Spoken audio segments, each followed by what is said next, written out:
नमस्कार दोस्तों, आप सब लोग कैसे हो। उम्मीद करती हूँ सब अच्छे होंगे और अपने लाइफ में कुछ अच्छा कर रहे हो। दोस्तों, अगर आप हमारे चैनल डिजिटल लीलाधर स्टोरी पर पहली बार विजिट किए हो तो चैनल को सब्सक्राइब कर लीजिएगा और एक लाइक जरूर कर दीजिएगा। ऐसे हाई बेहतरीन कहानियाँ आपको इस चैनल पर मिलती रहेगी। कब्रिस्तान की चुड़ैल डरावनी कहानी। एक बार की बात है, हिमाचल के एक छोटे से शहर में वीराना नामक एक डरावना कब्रिस्तान था। ऐसा कहा जाता था कि उस कब्रिस्तान में विभिन्न प्रकार के अलौकिक शक्तियां रहती थीं।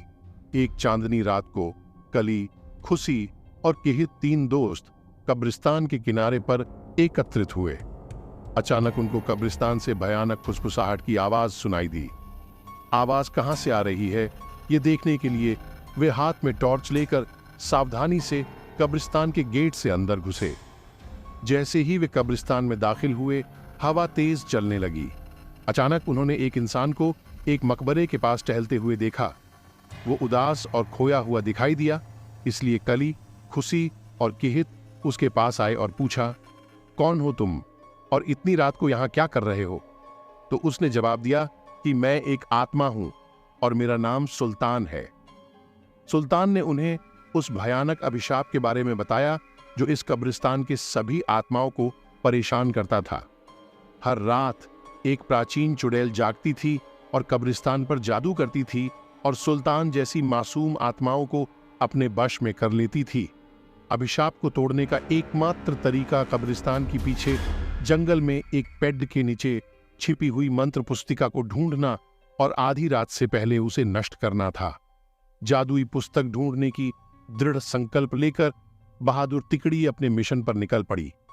उन्होंने अंधेरे में मकबरों के बीच रास्ता खोजा जंगल में जाने के लिए और इस बात का ध्यान रखा कि आराम करने वाली आत्माओं को परेशान न किया जाए। रास्ते में उन्हें बोन्स नामक एक शरारती छोटे कंकाल का सामना करना पड़ा, जो उन्हें जादू की किताब खोजने में मदद करने के लिए तैयार हो गया। वह कंकाल उन्हें एक पुराने आम के पेड़ के पास ले गई और कहा, इस पेड़ के पत्ते सब अपने पास रख लो। अगर ये पत्ता तुम्हारे पास रहेगा तो वह चुड़ैल तुम्हारा कुछ नहीं बिगाड़ सकती और ये पत्ता तुम्हें जादुई किताब हासिल करने में मदद करेगा। ये कहकर वह कंकाल वापस कब्रिस्तान की तरफ चला गया। आम के पत्ते को अपने हाथ में लेकर तीन दोस्त जादुई किताब ढूंढने लगे। बहुत ढूंढने के पश्चात जंगल में एक झील के अंदर उन्हें छमता हुआ कुछ दिखाई दिया। रहित को तैरना आता था तो उसने झील के अंदर जाकर वह चमकता बॉक्स ले आया। जैसे ही आम के पत्ते को बॉक्स के ऊपर रखा, वैसे ही बॉक्स खुल गया और चमकती जादुई किताब बाहर निकल आई।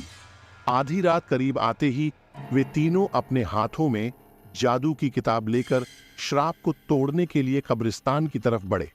कब्रिस्तान में आकर वे किताब को खोले और एक प्राचीन मंत्र का पाठ किया। मंत्र पाठ करते ही जमीन कांपने लगी और कब्रिस्तान में एक तेज रोशनी छा गई। वह चुड़ैल जाग गई और गुस्से में दिखाई दी, लेकिन उसकी शक्ति धीरे धीरे कमजोर हो रही थी।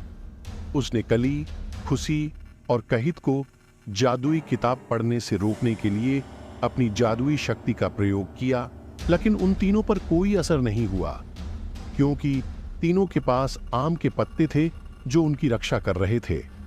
धीरे धीरे चुड़ैल की सारी शक्ति खत्म हो गई और चुड़ैल भस्म हो गई। इस तरह कली, खुशी और किहित ने कब्रिस्तान में फंसी हुई आत्माओं को मुक्त किया और कब्रिस्तान में फिर से शांति छा गई।